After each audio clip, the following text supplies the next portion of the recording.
There are 5 reasons why Star Wars Galactic Starcruiser will succeed. Let's dive in just before the maiden voyage on March 2nd, 2022. Number 1. Star Wars is a multi-generational phenomenon. The movies have been blockbusters from 1997 to 2019. That's 42 years of Star Wars movies. We're talking about 3 generations of fans. Someone who's watching the movies, the last 3 entries in the series, may have been their grandfather may have been going to the original Star Wars in 1997. So we're talking about 3 generations of people that are part of the Star Wars franchise, including middle class and older people who have more means to afford a very, very, very expensive getaway. And also, Star Wars movies have topped $5 billion in domestic box office receipts. That's just in the U.S. That's second only to Marvel Cinematic Universe. That's approaching $10 billion. Number 2, there are just 100 rooms. Work the math.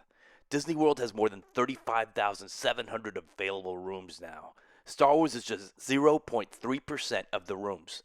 Sure, $4,809 for 2 guests for 2 nights is a lot, but this isn't necessarily a product for the other 99.7% of Disney visitors.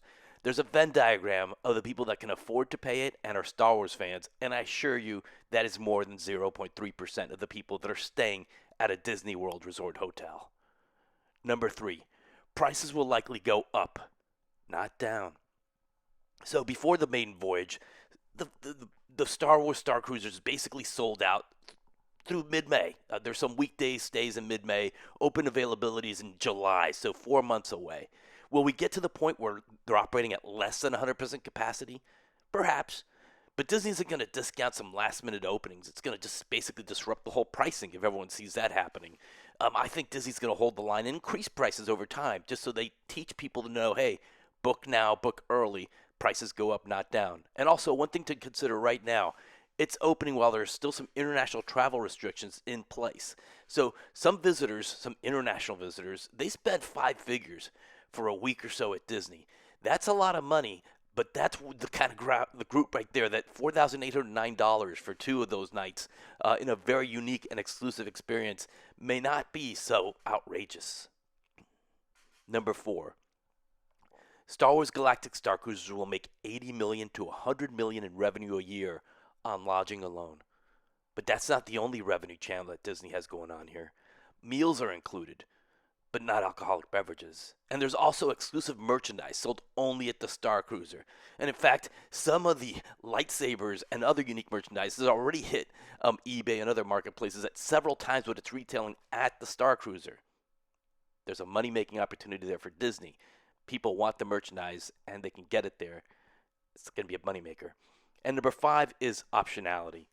So repeat visits is a big factor of this, because you think, all right, well, this isn't going to be like an escape room that you do it once. You're not going to want to do it again. You know all the puzzles. You know all the games. You know how the story ends. In theory, just like many Disney rides, like Tower of Terror, it used to be just one system when it first opened up. When you get in now, it's all random. This process, this experience should evolve over time. Make it more playable, especially if you've been on a previous mission. They should be able to upgrade you to future missions and have more starring roles in certain capacities while you're there. It's what's going to happen. And not only that, this is a formula that can be repeated elsewhere. So I mentioned that Marvel Cinematic Universe has 10 billion in domestic box office rates, obviously over a much larger gamut of characters. Disney World can't do that. They can do it for Guardians of the Galaxy, but they can't do it for anything at Universal Orlando's Super Marvel Islands of Adventure, where the Marvel Superhero Island has Hulk, Spider-Man, Fantastic Four, characters that cannot appear at Disney World. But of course, Disneyland can get a Marvel-themed Star Cruiser, so to speak. And of course, all around the world in Disney parks, either minority owned or with partnerships, licensing partnership like they do in Japan, this could be the catalyst of experiences overseas as well. So there is a lot that can go right here for Disney. Sure, it is a lot of money, and a lot of people are letting Disney have it because either they can't afford it or they don't want to pay it, and that's fine. It's not cheap, and you're entitled to have your opinion on that. But at the end of the day, all they need is 0.3% of the people going through, and 0.01% of the 58 million people that went through a Disney park. Basically, in 2019, there were more than 58 million people went to a Disney World park.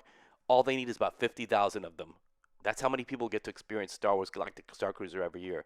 So it's a product that it's definitely exclusive, definitely premium, definitely expensive. But if Disney's aim is true, and they're clearly putting the money into it, it's going to succeed.